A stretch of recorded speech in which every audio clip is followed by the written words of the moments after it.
ഇന്ന് നമുക്ക് കണ്ണൻ്റെ ഒരു കഥ കേട്ടാലോ? എല്ലാവർക്കും കഥ കേൾക്കാൻ ഇഷ്ടമല്ലേ? പ്രത്യേകിച്ചും കുട്ടികൾക്ക് കഥ കേൾക്കാൻ നല്ല ഇഷ്ടമായിരിക്കും. അത് കണ്ണൻ്റെ കഥയാണെങ്കിൽ പറയും വേണ്ട. അങ്ങനെയാണെങ്കിൽ ഞാനൊരു കഥ പറയാം. ഞാൻ ഈ സപ്താഹ വേദികളിൽ നിന്ന് ആചാര്യന്മാർ പറഞ്ഞു കേട്ട ഒരു കഥയാണ് പറയുന്നത്. കണ്ണൻ്റെ ഒരു കഥയാണ് കേട്ടോ. കണ്ണൻ മധുരയിലേക്ക് പോയില്ലേ?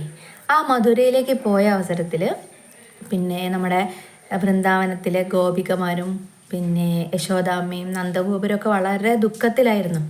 അങ്ങനെ കണ്ണൻ മധുരയിലിരിക്കുമ്പോൾ ഈ കണ്ണനെ കാണാൻ വേണ്ടിയിട്ട് ഗോകുലത്തുനിന്ന് എല്ലാവരും പോയി. ഗോപസ്ത്രീകളും ഗോപന്മാരും അച്ഛനും യശോദാമ്മയും നന്ദഗോപുരം എല്ലാവരും എവിടെ പോയി? മധുരയിൽ പോയി. അവിടെ എത്തി. അവിടെ നല്ല സ്വീകരണമൊക്കെ ആയിരുന്നു കേട്ടോ.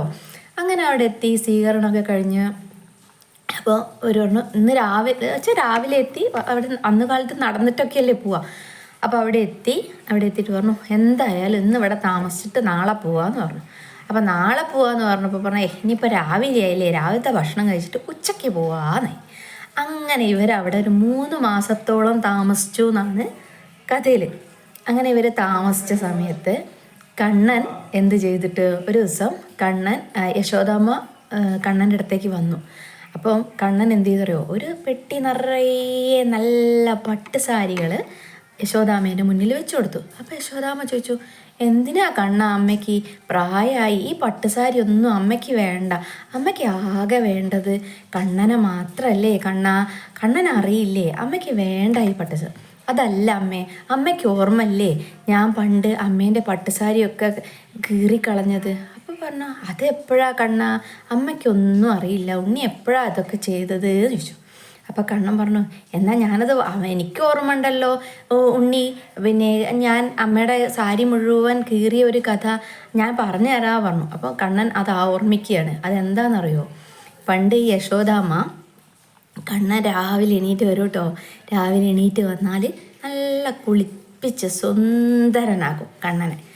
യശോദാമ്മയ്ക്ക് ഭയങ്കര ഇഷ്ടമാണ് കേട്ടോ കണ്ണനെ വാലിട്ട് കണ്ണെടുത്തേക്കാനും മുടിയൊക്കെ ഇങ്ങനെ നെറുകയിലിങ്ങനെ കെട്ടി അതിൽ മുല്ലപ്പൂ അല്ല എന്താ പറയുക, നമ്മളെ മയിൽപ്പീലിയൊക്കെ ചൂടി കഴുത്തിലും കയ്യിലും ഒക്കെ മാലയും വളയും മോതിരവും അരയിൽ കിങ്ങിണിയും കാലിൽ തളയൊക്കെ ഇങ്ങനെ ധരിപ്പിച്ചിട്ട് നല്ല പട്ടുകോണമൊക്കെ ഉടുപ്പിച്ചിട്ടാണ് കേട്ടോ എന്നിട്ട് കണ്ണനെ നമ്മളെ വിടാം. അത്രയും ഭംഗിയിലാണ്. അങ്ങനെ ഇതേപോലെ യശോദാമ്മ ഒരു ദിവസം രാവിലെ കണ്ണനെ കുളിപ്പിച്ച് ഇങ്ങനെ സുന്ദരനാക്കി നല്ല പട്ടുകോണൊക്കെ കൊടുപ്പിച്ച് എന്ത് ചെയ്തു, വയറ് നിറച്ച് പാലെല്ലാം കൊടുത്തിട്ട് കണ്ണനോട് പറഞ്ഞു ഉണ്ണി പോയിട്ട് കളിച്ചോളൂ കേട്ടോ, അമ്മയ്ക്കേ അടുക്കളയിൽ ഒരുപാട് പണിയുണ്ട് കേട്ടോ, ഉണ്ണി കളിക്കുമെന്ന് പറഞ്ഞു. അപ്പം ആയിക്കോട്ടെ പറഞ്ഞിട്ട് ഇന്നത്തെ പോലെ കുട്ടികൾ ആത്തിരുന്നിട്ട് മൊബൈൽ കാണുകയല്ല കേട്ടോ. അന്ന് പശുവും അതൊക്കെ ആയതുകൊണ്ട് കുട്ടികൾ എന്താണ് ഓടി പുറത്തേക്ക് പോയി. ഉണ്ണിയുണ്ട്, പിന്നെ ഗോപന്മാരുണ്ടാവും കേട്ടോ പുറത്ത് കാത്ത് നിൽക്കുന്നുണ്ടാവും, ഉണ്ണീനെ കാത്ത് നിൽക്കുന്നുണ്ടാവും. കളിച്ചു വന്ന് കുറച്ച് കഴിഞ്ഞപ്പോൾ ഉണ്ട് ഉണ്ണി വരുന്നത്. അമ്മേ അപ്പോൾ യശോദാമ്മ ഒന്ന് പതുക്കെ തിരിഞ്ഞു നോക്കിയപ്പോൾ എന്താ കണ്ണൻ്റെ കോലം, കോണൊക്കെ കഴിഞ്ഞ് മുടിയൊക്കെ ഇങ്ങനെ അവിടെ ഇവിടെയൊക്കെ ആയിട്ട് അങ്ങനെ വന്ന് നിൽക്കുക. അപ്പോൾ യശോദാമ്മ ചോദിച്ചു എന്താ ഉണ്ണി ഇത്? അമ്മേ ഞാനേ പിന്നെ മുറ്റത്ത് പോയപ്പോൾ എൻ്റെ കോണ കഴിഞ്ഞു പോയി, ഒക്കെ അത് ഒന്ന് ഒടിപ്പിച്ച് തരുമോ അമ്മേന്ന് ചോദിച്ചു. അപ്പോൾ അമ്മ പറഞ്ഞു കണ്ണ സാരല്ല ഉണ്ണി അവിടെ വെച്ചോളൂ, അത് മാറ്റിയിട്ടേ അമ്മ വേറെ നല്ല പട്ടുകോണം ഒടിപ്പിച്ച് തരാം കേട്ടോ എന്ന് പറഞ്ഞു. എന്നിട്ട് വേറെ പട്ടുകോണമൊക്കെ ഒടിപ്പിച്ച് കൊടുത്തിട്ട് അത് അലക്കാൻ വേണ്ടിയിട്ട് അവിടെ ഇട്ട് ഉണ്ണി നേരെ പോയത് എങ്ങോട്ടാ, പശുവിൻ്റെ ആലയിലേക്ക്. പിന്നെ കുറച്ച് കഴിഞ്ഞപ്പോൾ ഉണ്ണി വരുന്നുണ്ട്. അപ്പം ഉണ്ണി ചോദിച്ചു അപ്പോൾ യശോദാമ്മ ചോദിച്ചു, അമ്മ വിളിച്ചു, ഉണ്ണി ചോദിച്ചു അമ്മേന്ന് വിളിച്ചു. അപ്പം എന്താ ഉണ്ണി ചോദിച്ചിട്ട് അമ്മ തിരിഞ്ഞു കേട്ടോ. തിരിഞ്ഞ സമയത്ത് നോക്കുമ്പോൾ എങ്ങനെയാ, ഇത് തന്നെ കോണൊക്കെ കഴിഞ്ഞ് കോണത്തിലൊക്കെ ചാണകമൊക്കെ ആക്കി അങ്ങനെ വന്ന് നിൽക്കുക. യശോദാമ്മ അപ്പോഴും പറഞ്ഞു സാരല്ല ഉണ്ണി പോട്ടെ, പിന്നെ അമ്മ വേറെ ഒടിപ്പിച്ചു തരാലോ ഉണ്ണി, അത് അമ്മ പിന്നെ അലക്കി വെക്കാട്ടോ. അങ്ങനെ അതും യശോദാമ്മ ഡ്രസ്സൊക്കെ ആ കോണമൊക്കെ മാറ്റി ഉണ്ണിക്ക് വേറെ നല്ല ഡ്രസ്സൊക്കെ ഇട്ട് കൊടുത്തു. ഉണ്ണീനെ പറഞ്ഞു ഉണ്ണി പോയി കളിക്കാൻ പോയി. അടുത്തത് എവിടെയാണോ, പണ്ടൊക്കെ മോട്ടറും പൈപ്പൊന്നും ഇല്ലല്ലോ, കിണറ്റും കരയിലൊക്കെ വെള്ളം കോരി വെച്ചിട്ടുണ്ട്. ഉണ്ണി പോയി ആ കോണമെടുത്ത് അതിലൊക്കെ മുക്കി വെച്ചു. അത് കഴിഞ്ഞ് വന്നു. ഇങ്ങനെ പല പ്രാവശ്യം യശോദാമ്മ എന്ത് ചെയ്യാൻ തുടങ്ങി, ഓരോ കോണ കൊടുക്കും, എല്ലാം ഉണ്ണി ഓരോ ചളിയാക്കിയിട്ട് അങ്ങനെ വരും കേട്ടോ. അപ്പോൾ അവസാനം യശോദാമ്മയ്ക്ക് ദേഷ്യം വന്നു. കുറേ ആകുമ്പോൾ ദേഷ്യം വരില്ലേ. അപ്പോൾ പറഞ്ഞു, ഉണ്ണി ഇനിയിപ്പോൾ എന്താ അറിയോ, ഇവിടെ കോണമൊന്നുമില്ല, ഉണ്ണി ഒടുക്കാണ്ട് നടന്നോളൂ. അപ്പോൾ ഉണ്ണി ചോദിക്കുക, അമ്മേ കാക്ക കൊത്തിക്കൊണ്ടുപോവില്ലേ അമ്മേ? ആ കാക്ക കൊത്തിക്കോട്ടെ. കുട്ടികൾ കളിയാക്കൂലേ അമ്മേ? ആ കളിയാക്കിക്കോട്ടെ അമ്മേ. ഇനി ഇവിടെ കോണമൊന്നുമില്ല, ഉണ്ണി പോയിക്കോളൂ എന്ന് പറഞ്ഞു. അപ്പോൾ ഉണ്ണി അവിടെ നിന്ന് ദേഷ്യം പിടിച്ച്, അതായത് ഉണ്ണീൻ്റെ ആ കുറുമ്പുണ്ടല്ലോ, ആ കുറുമ്പോടുകൂടെ ഉണ്ണി പോയി. കുറേ കഴിഞ്ഞിട്ട് ഉണ്ണീൻ്റെ ഒച്ചയൊന്നും കേൾക്കാനില്ല കേട്ടോ കണ്ണൻ്റെ. അപ്പോൾ യശോദമ്മ വിചാരിച്ചു എന്തോ ഒരു വികൃതി ഒപ്പിക്കുന്നുണ്ട് ആള്. കാരണം അല്ലെങ്കിൽ ആ സൗണ്ടില്ലാണ് കുട്ടികൾ എന്തെങ്കിലും വികൃതി കളിക്കുമ്പോൾ മിണ്ടാണ്ടിരിക്കുക.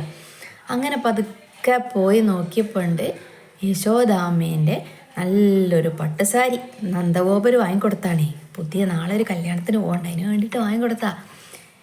കണ്ണൻ അതൊക്കെ കീറി കീറി കീറി കുറേ കഴുത്തിൽ, കുറേ തലയിൽ, കുറേ കയ്യിലൊക്കെ കെട്ടി അങ്ങനെ നിൽക്കുക. അപ്പോൾ യശോദാമ്മ വന്നു. എന്താ ഉണ്ണി ഇത് കാട്ടിയത്? അമ്മയുടെ പുതിയ സാരിയല്ലേ? അപ്പാണ് കണ്ണൻ പറഞ്ഞത്, അമ്മയല്ലേ പറഞ്ഞത് ഉണ്ണിക്ക് എടുക്കാൻ കോണകല്ലാന്ന്. ഇതാ ഇഷ്ടം പോലെ കോണമുണ്ട്, ഇതെല്ലാം അമ്മയ്ക്ക് ഉടുപ്പിച്ചു തന്നോളൂ എന്ന് പറഞ്ഞു. അപ്പോഴാണ് യശോദാമ്മയ്ക്ക് ഈ കണ്ണനെ ഈ കഥ അമ്മേനോട് പറയുന്ന.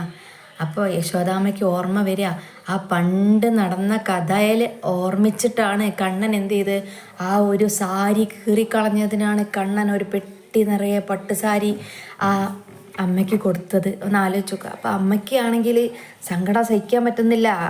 അമ്മയ്ക്കിപ്പോൾ സാരിയൊന്നും അല്ല വേണ്ടത്, അമ്മയ്ക്ക് എന്തായിരുന്നു വേണ്ടത്? കണ്ണനോടൊപ്പം നിൽക്കുക, അല്ലെ കണ്ണനെയാണ് വേണ്ടത്. അപ്പോൾ ആ കഥ അവിടെയാണ് ആലോചിക്കുക. കാരണം കണ്ണന് നമ്മൾ എന്ത് കൊടുത്താലും കണ്ണൻ അത് ഇരട്ടിയായിട്ട് നമുക്ക് തരും. കാരണം കണ്ണനൊന്നും ആവശ്യമില്ല, ഈ ലോകം മുഴുവൻ കണ്ണൻ്റെയാണ്. അപ്പോൾ കണ്ണൻ എന്ത് ചെയ്യാണ്, ആ ഒരു കഥ ഭയങ്കര ഒരു നല്ലൊരു കഥയായിരുന്നു കേട്ടോ. കഥയാണ് അല്ല ശരിയാണ് കഥ എന്ന് ഞാൻ പറയുന്നത്. എൻ്റെ മോനെ ഏറ്റവും ഇഷ്ടമുള്ള കഥയാണ്. അതേപോലെ എൻ്റെ മോനെ പോലെ കഥ കേൾക്കാൻ ഇഷ്ടപ്പെടുന്ന കുട്ടികൾക്ക് ഈ കഥ അമ്മമാർ പറഞ്ഞു കൊടുക്കും. നിങ്ങൾക്കും ഇഷ്ടമായെന്ന് വിചാരിക്കുന്നു. ഹരേ കൃഷ്ണ.